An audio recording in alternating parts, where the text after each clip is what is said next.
Gimnazija Aleksandra Tišma 4 u Novom Sadu, naselje Podbara. Moram vam reći da tema današnjeg izvještavanja jeste ta zašto se snijeg nije zadržao. Snijeg je padao od sinoć od 21:15 do danas 14:16 minuta. Međutim, kao što vidite, od snijega nije ostalo ništa. Nešto više o ovom fenomenu i zašto se ovaj snijeg nije zadržao može nam reći stručnjak za meteorološke promjene i veliki stručnjak za nedržavanje snijega na ovim prostorima, a i u globalu.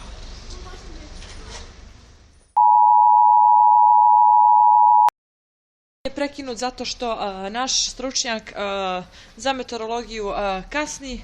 Međutim, evo ga, gospodine.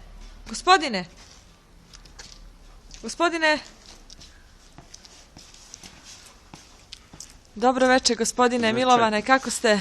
Evo, nije loše, dobro. Hvala na pitanju. Hvala vam što ste odazvali našem pozivu. Da li nam nešto više možete reći o ovoj vremenskoj neprilici? Zašto se nije desilo? Nije ovo vremenska neprilika. Vremenska neprilika se nije desila ove godine. Svi smo razočarani dosta. Očekivali smo veću količinu snijega nego prošle godine. Sjetite se dobro koliki je snijeg bio. Kako ste samo prizore zabilježili. Ali ove godine toga nema. Zašto? Pitanje se postavlja zašto? Zašto? Uticaj. Čega? Uticaj koji dolazi sa sjevera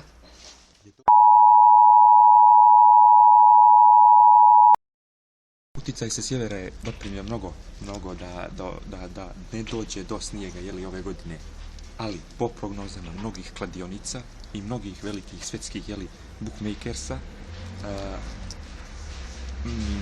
snijeg će padati ove godine. Kod sebe imam i dokaz. Kladio sam se, ne krijem, volim da odigram kladionicu u takve svrhe. Jel uživate u tome? Uživam u tome. I šta kažu prognoze sportske? Da li će biti snijega po toj prognozi? Možete da pogledate. I na što vi tipujete? Od 17. februara 2009. do 21. februara 2010. godine količine snijega će biti HPB 1 2+. Znači 2 metra u prosjeku. Ili preko. Ispod toga ne. Sada malo istorijski pregled. Od 1609. godine do 1628. godine u istom ovom periodu snijeg bio je dupli snijeg. 2/2 i 1/1. Znači nije dupli snijeg. Dupli, ali sad je bilo drugačije mjerenje, malo se to drugačije gledalo. Pa znači, u prosjeku ta 2 metra koja se izostala ove godine, da li će se oni nadoknaditi sljedeće godine? Samo da ubacim ovo, neće se nadoknaditi, snijega neće biti izgleda. Čekamo. Ni sljedeće godine. Šta bude. Ja što sam uradio, to sam uradio, više ne mogu. Ja snijeg da proizvodim stvarno ne mogu, meni je žao, ja uživam u snijegu, ali snijega ove godine neće biti. To odgovorno tvrdim, nema snijega. Nema snijega, rekao sam i prijatno. Moje ime je Natalija Fisik, pratili ste opet izvještavanje o vremenskim nepogledama u Novom Sadu. Nadamo se da ćete nas pratiti i dalje.